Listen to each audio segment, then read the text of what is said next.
We are back with next part of some strange disturbances on Aungier Street.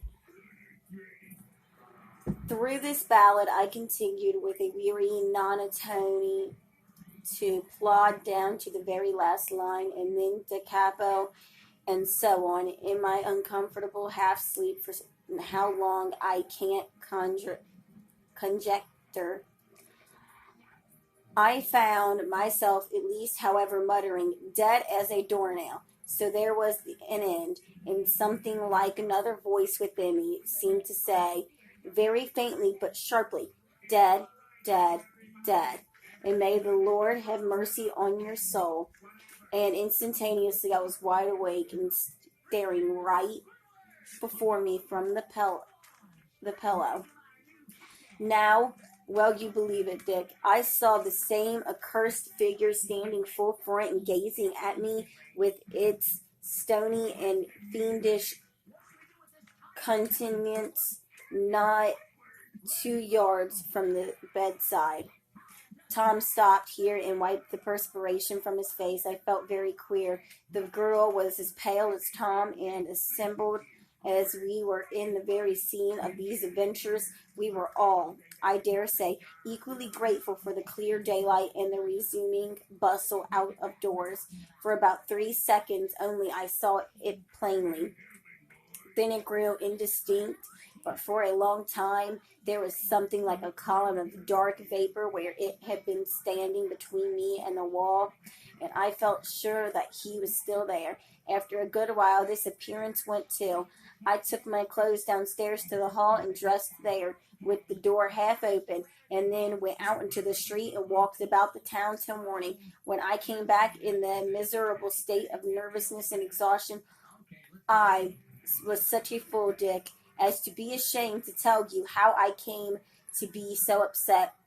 I thought you would laugh at me, especially as I had always talked philosophy and treated your ghost with contempt. I concluded you would give me no quarter, and so kept my tale of horror to myself.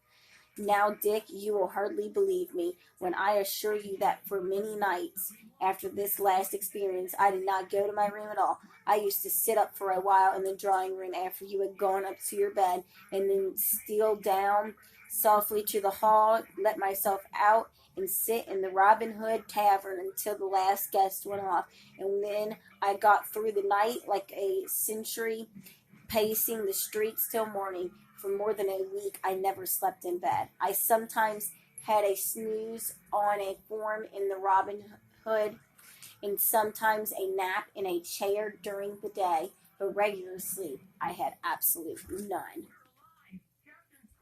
I was quite resolved that we should get into another house, but I could not bring myself to tell you the reason, and I somehow put it off from day to day, although my life was during every hour of this procrastination rendered as miserable as that of a felon with the constables on his track. I was growing absolutely ill from this wretched mode of life. One afternoon I determined to enjoy an hour's sleep upon your bed. I hated mine, so that I had never except in a stealthy visit every day to unmake it, lest Martha should discover the secret of my nightly absence, entered the ill-omened chamber. As ill luck would have it, you had locked your bedroom and taken away the key. I went into my own to unsettle the bedclothes as usual, and give the bed the appearance of having been slept in. Now a variety of circumstances concurred to bring about the dreadful scene through which I was that night to pass.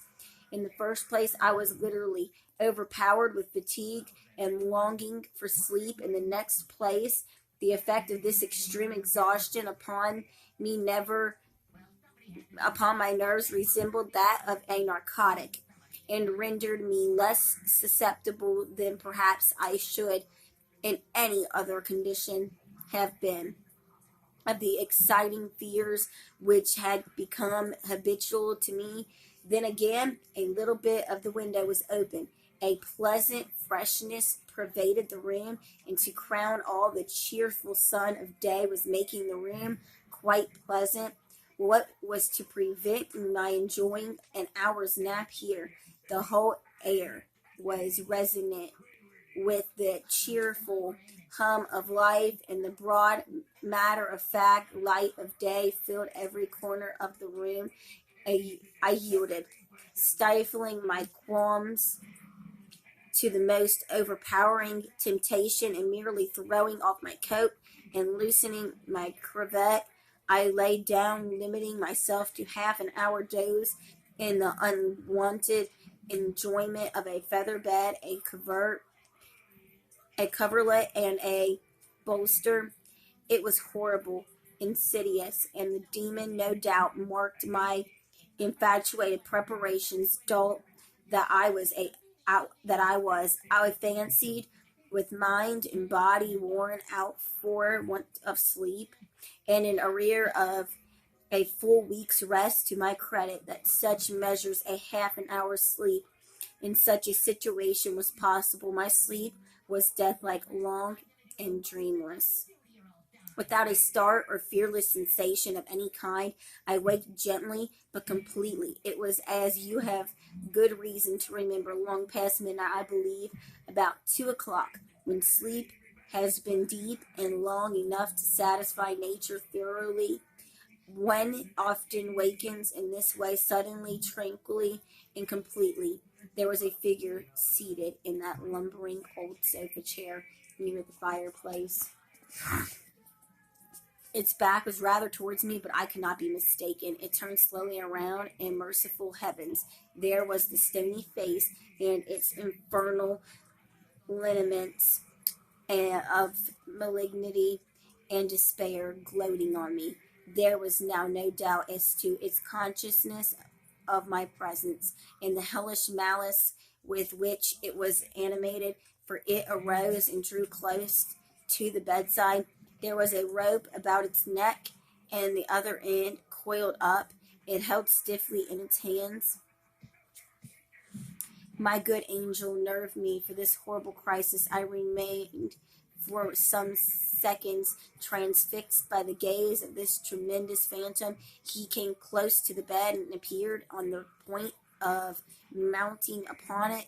The next instant I was upon the floor at the far side, and in a moment more was, I don't know how, upon the lobby. But the spell was not yet broken. The valley of the shadows of the death was not yet traversed.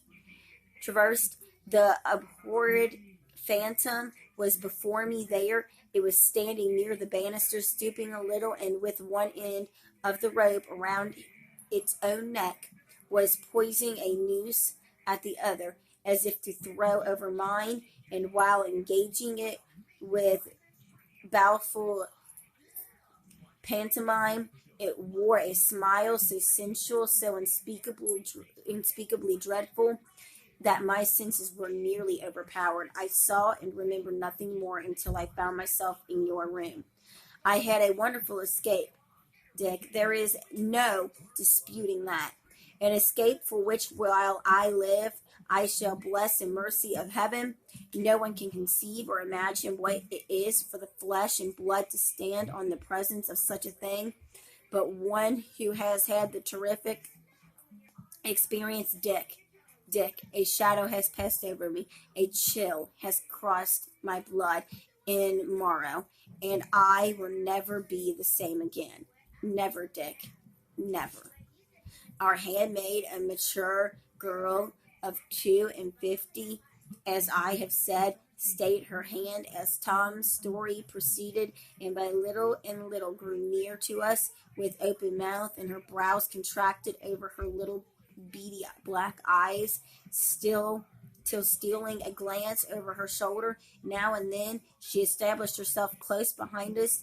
During the relation she had made various earnest comments in an undertone, but these and her ejaculations, for the sake of brevity and simplicity, I have omitted in my narration. It's often I heard tell of it. She now said, but I never believed it rightly till now, though indeed, why should not I?